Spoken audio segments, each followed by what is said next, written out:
Jerome Powell needs to resign, and the story continues developing since I made that other video a few days ago talking about how Trump was putting pressure on him to resign and the absolute disaster that's been going on with the official Fed building that's been running up a bill of $2.5 billion in expenses somehow. And this is a quick update on the progress with the Trump administration on forcing Jerome Powell out of his position to save America at this point. This guy, Jerome Powell, is a moron. So now, because of his extreme stubbornness and unwillingness to resign from his position, Paulina Luna is having him brought up on possible charges because apparently there is a perjury case possible now since he appears to have lied before Congress.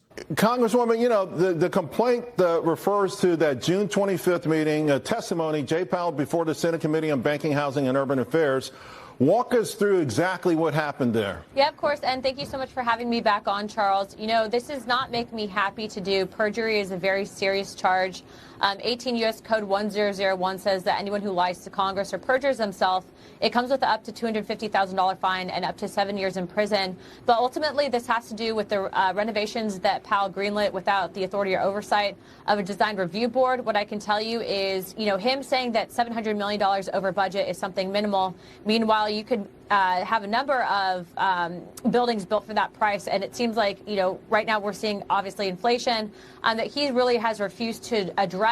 And what I would say is that everything that he's done, in my opinion, instead of focusing on really doing his job and being held accountable, working with the Planning Commission, he's actually done the exact opposite, and he should be held accountable for his actions. And there's a few key takeaways here with all of this. First of all, in his own words, according to Paulina Luna, the fact that their building renovations went $700 million over budget so far is minimal. That's the word he uses to describe that. Oh, we're only $700 million over budget. Are you kidding me? I'm going to put up a picture of the Fed building right here. This is what they're blowing $2.5 billion on, when all this was supposed to be was rooftop renovations. What the hell is going on there? This is the guy that we trust with our money? This is pure incompetence. And I love this segment on the news here with Paulina Luna because the Fox News host goes on to point to the ludicrous nature of all of this. You know, to your point, the Fed headquarters, this thing costs $3 billion, right? We've got a building right down here. It's a monster building. It's a J.P. Morgan, a new headquarters. It's 60 stories tall. It's a behemoth, and it costs the same amount of money. People, taxpayers are like, how could the Federal Reserve spend that much money on their headquarters? I mean, it's really absurd. And what I will also say is that initially, I think the estimated cost for a new roof would have been to the tune of, I think, at max, maybe 2 million ventilation systems. So the fact that this is costing billions, you know, I saw a statement that was actually made that said, you know, the initial cost of the Capitol would have been less than what he spent on the Fed. And so what I will tell you is that,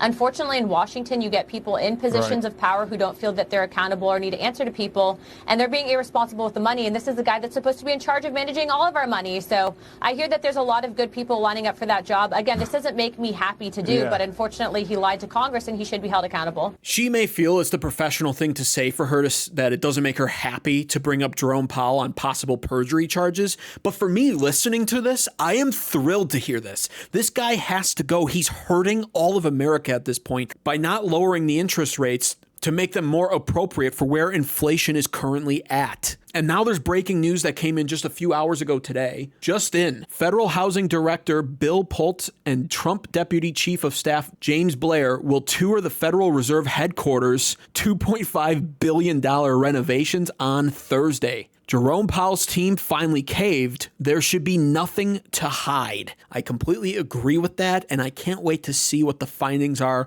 with all of this. And this is all happening because this guy refuses to resign after doing possibly the worst job in history. The Wall Street Journal says firing Jerome Powell would shatter, their words, the economy's inflation defenses.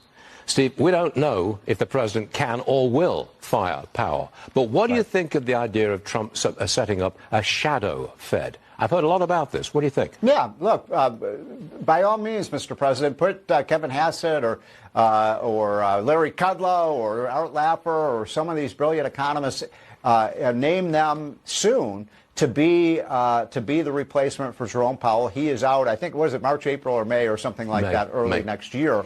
And keep an eye on this guy. And by the way, I don't know if you saw, there was a very good tweet this morning by Secretary Scott Bessent saying, why do we have to have hundreds and hundreds of PhD economists over there at the Fed?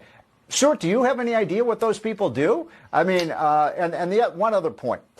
Oh, my gosh, if we get rid of Jerome Powell, that's going to cause inflation. Wait a minute. Jerome Powell was the Fed chairman when we had 9.2% inflation under Biden. So why doesn't anybody look back at that and say, maybe this guy doesn't really know what he's doing? Bingo. 9.2% inflation, and Jerome Powell was head of the chair, and it was Biden's administration. So we're talking smack dab in the middle of Biden's administration, too, by the way. Of course, they try to pin that on Trump, but this was 2022. Biden was well established in office, and inflation hit sky high numbers.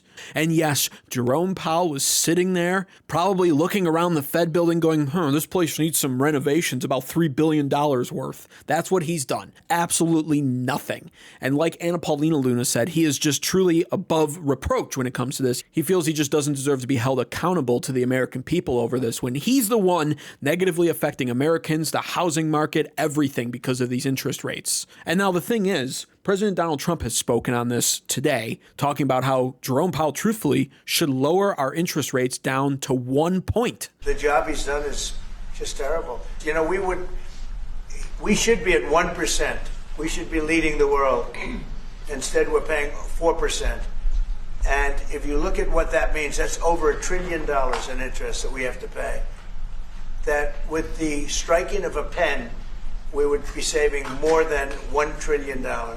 Now, 1% is honestly a bit low. That's Mr. Salesman Trump over there, because inflation is currently, depending on what markers you look at it, Trueflation has our rates currently at around 1.6 to 1.8%, whereas the regular method for tracking inflation has us around 2.7%. But the bottom line is, to have the interest rates currently at anywhere between 4.3 and 4.5% is absolutely asinine and absurd. And on this report here from Fox Business, we have them agreeing as well, saying that the interest rates need to come down by at least 1 full point. What do you make of the pressure campaign? Some people say it works against the president because now Powell, if he would look like he's bending to the will of the White House.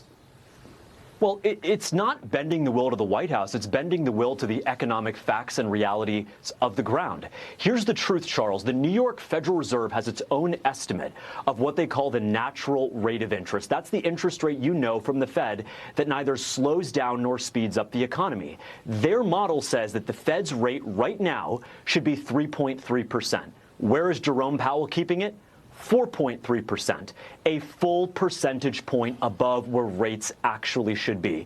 So President Trump, once again, is absolutely right. They need to cut by a full point. That should likely take place over the course of a couple meetings later this year. But that's what needs to happen. And so President Trump has the right instincts here in calling for the Fed to loosen policy, to recalibrate it, and to align it with the actual facts on the ground. Now, here's the thing. I slightly disagree with that as well. I think that the interest rates should truthfully be lower than even 1 point. They should be lowered by at least 1.5 or 2 points, in all honesty, because the old school way of tracking inflation, where they currently place it at 2.7%, is slow and laggy and inaccurate. The Trueflation graphs show our inflation is likely, truthfully, right around 1.8% currently. And so as a result, our interest rates, in my opinion, should probably be anywhere between 2.3 to 2.5%.